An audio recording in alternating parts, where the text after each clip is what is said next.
Hey, imagine you're tinkering in a messy workshop, spill some acid by accident, and suddenly you've just made the first phone call ever. Sounds wise, right? That's the kind of moment that kicked off a revolution, and it all ties back to this incredible guy, Alexander Graham Bell. Stick with me, there's more to the story than just a famous invention. So, let's start at the beginning.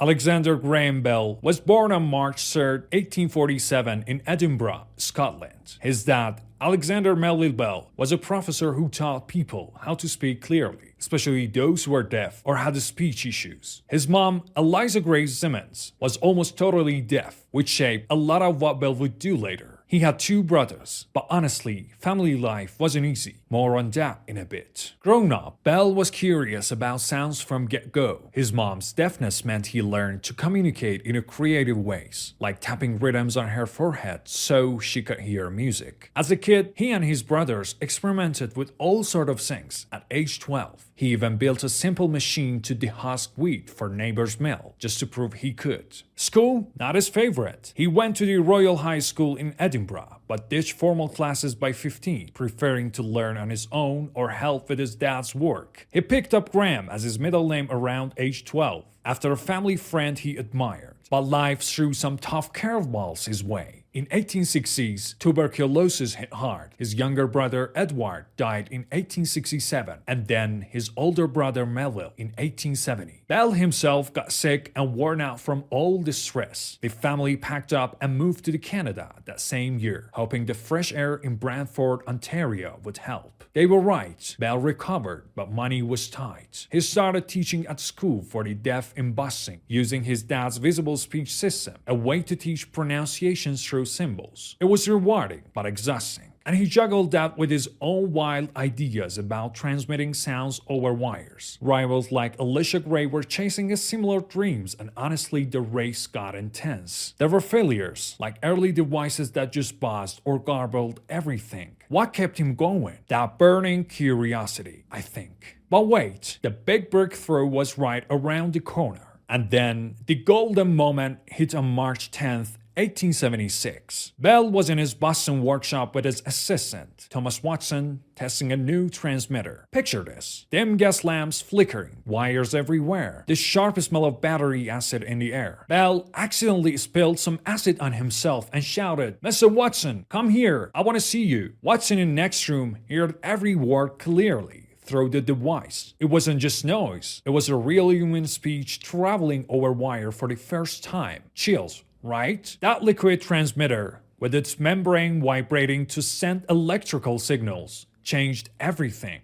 But here's a twist. Some sources say Invention's priority is disputed. Alicia Gray failed a similar idea the same day Bell patented his on February 14, and later Antonio Mucci got recognition for earlier work in 2002 US resolution. Still, Bell's patent held up in court after hundreds of challenges. After that electric spark, Bell's life flipped. He demoed the telephone at the Philadelphia Centennial exhibition that summer. Emperors and scientists were blown away. By 1877, he and inventors like the future father-in-law founded the Bell Telephone Company. Long-distance calls followed, like the one from Boston to New York. He married Mabel Hubbard that year. She was deaf from scarlet fever as a kid, and they'd met when he taught her. They had two daughters who survived, Elsie and Marianne, and settled into comfy lives through Bell sold his company shares early and didn't get mega rich. He kept inventing the photophone, which sent sounds on light beams, a metal detector to find bullets, tested on President Garfield, even hydrophiles and early airplanes through his Aerial Experiment Association. Summers were at their estate in Nova Scotia, Bainbridge, where he tinkered till the end. And finally, Bell passed away on August 2nd, 1922 at 75 from diabetes complications, buried right there on his hilltop. Phones across North America went silent for a minute in tribute. In the end, Bell reminds us that the one curious mind chasing ways to connect people can echo through history forever. Thanks for watching!